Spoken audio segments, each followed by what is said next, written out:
Baiklah, perkenalkan saya Witri Miranda Gautam dengan NIM 08011282429064. Video ini untuk memenuhi tugas algoritma dan pemrograman untuk soal yang keempat. Sini soal nomor 4. Nah, ini soalnya untuk membuat sebuah program untuk mencari KPK dan FPB dari dua bilangan. Nah, untuk deskripsi programnya, yang pertama itu mulai, lalu di sini pesan tempat untuk variabel A, B, I, KPK, dan variabel C dengan tipe data integer, tipe data bilangan bulat. Lalu di sini input nilai variabel A dan variabel B. Nah, pengguna akan diminta untuk memasukkan nilai untuk variabel A dan variabel B. Selanjutnya masuk ke perulangan untuk I sama dengan 0 sampai B. Nah, lakukan statement pada perulangan for jika perulangan for-nya terpenuhi. Nah, KPK itu diisi dengan KPK ditambah A, lalu masuk ke pernyataan if. Periksa apakah KPK modulo B itu sama dengan 0. Jika ya, maka akan tampilkan output, lalu break, keluar langsung dari perulangan setelah menemukan KPK-nya. Nah, jika tidak, maka masuk ke I++. Ini untuk perulangan for akan terus berlanjut sampai dia menemukan KPK-nya. Nah, jika sudah ditemukan KPK-nya, maka dia break, keluar dari perulangan. Selanjutnya C diisi dengan A modulo B. Langkah ke-7 masuk ke perulangan while. Nah, di sini untuk perulangan while-nya, ketika C-nya itu tidak sama dengan 0, maka lakukan statement pada perulangan while, yaitu A diisi dengan B, B diisi dengan C, dan C diisi dengan A modulo B.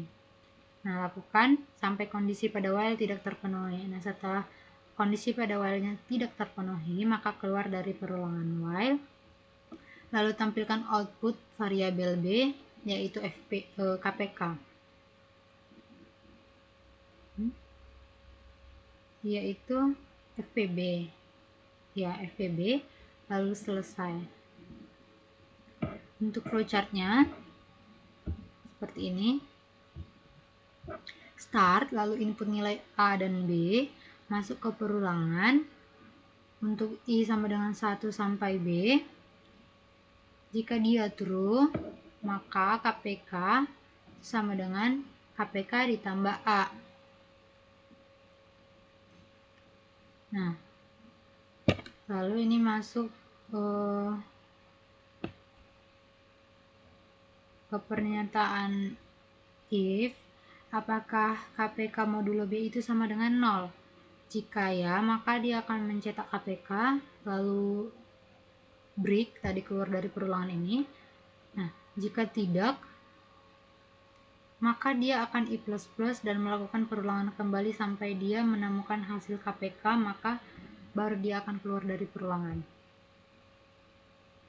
Nah, jika perulangan for ini sudah tidak terpenuhi atau false, maka dia akan mencetak C sama dengan A modulo B, lalu akan diperiksa apakah C itu tidak sama dengan 0. Jika true, maka A diisi sama dengan B, lalu B sama dengan C, lalu C itu sama dengan diisi dengan A modulo B.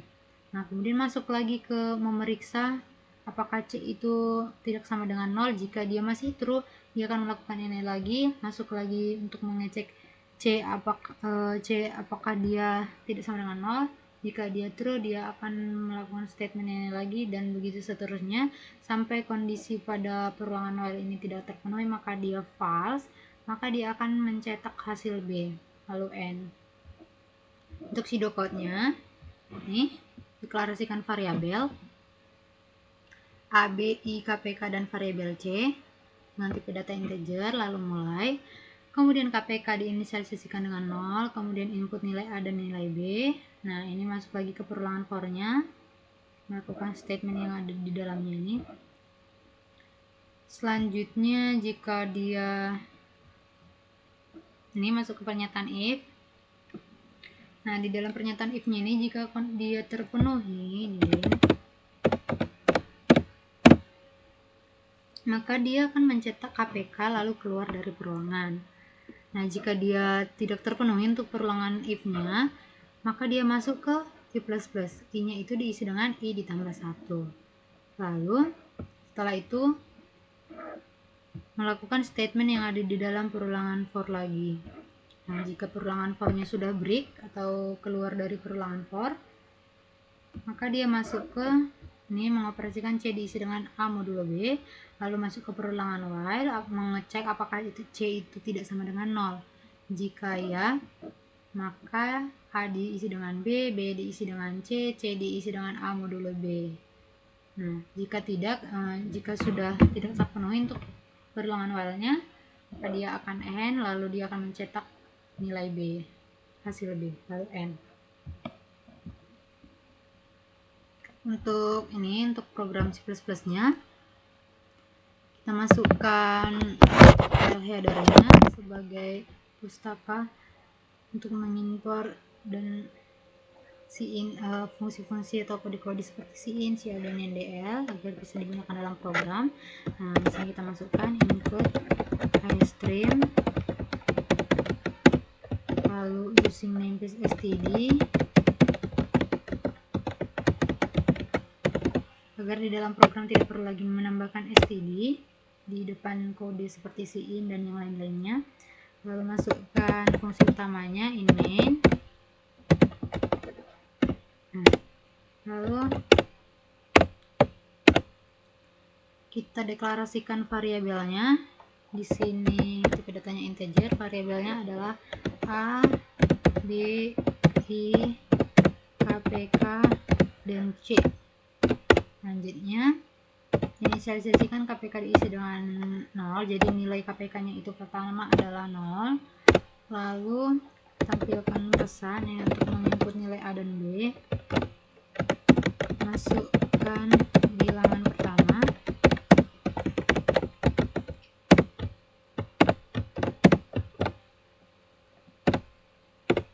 Ini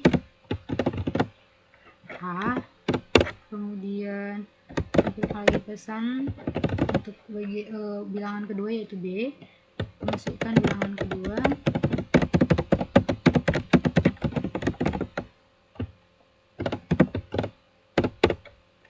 B. Nah, selanjutnya masuk ke perulangan. Ini I-nya sama dengan 1 dimulai dari 1. Kemudian jika I kurang dari sama dengan B terpenuhi, dia melakukan statementnya lalu I++. Nah, di sini untuk statement yang ada di dalam perulangan, KPK itu diisi dengan KPK ditambah A, KPK ditambah A, lalu masuk ke pernyataan if, mengecek apakah KPK modulo B itu sama dengan 0. Nah, jika ya, maka dia melakukan statement yang ada dalam if. Nah, di sini dia akan mencetak pesan menampilkan KPK dari dua bilangan adalah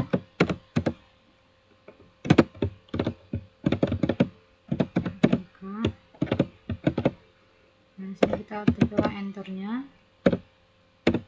Lalu jika dia sudah menemukan KPK-nya tadi, maka dia langsung break keluar dari perulangan. Nah, seperti itu. Jika dia ini tidak memenuhi KPK modulo B-nya sama dengan 0, maka dia masuk lagi I++, lalu melakukan statement ini lagi sampai dia berhasil menemukan KPK-nya. Ini KPK modulo B sama dengan 0 ini true, maka dia akan mencetak KPK lalu break keluar dari perulangan. Nah, selanjutnya di sini akan dioperasikan C itu diisi dengan A modulo B. Selanjutnya masuk ke perulangan while untuk mencari ini FPB. Apakah C itu tidak sama dengan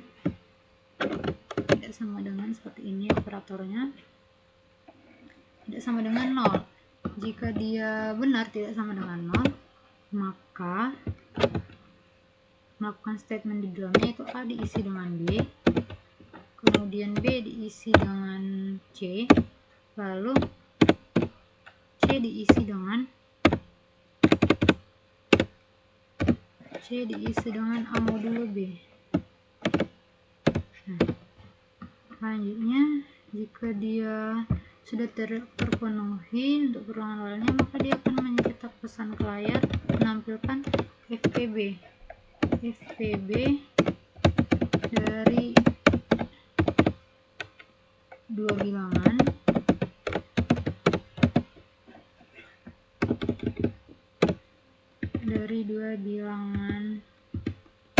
adalah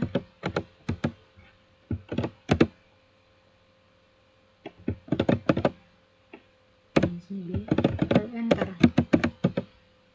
Nah, seperti ini. Ini untuk programnya, kita run. Misal kita masukkan bilangannya 4 dan 8. Nah, jadi KPK dari dua bilangan adalah 8, KPK-nya adalah 8. Kemudian untuk FPB-nya itu 4. FPB dari kedua bilangan ini adalah 4. Faktor persekutuan terbesar. KPK faktor kelipatan persekutuan terkecil. Nah, ini kita perbaiki. Misal kita masukkan bilangan pertamanya itu 6, bilangan keduanya itu 5. Nah, kelipatan persekutuan terkecilnya itu 30 dan FPB-nya itu, faktor persekutuan terbesarnya itu adalah 1. Nah, sekian penjelasan saya untuk soal nomor 4 ini. Jika banyak kesalahan dan kekurangan saya mohon maaf. Sekian dan terima kasih.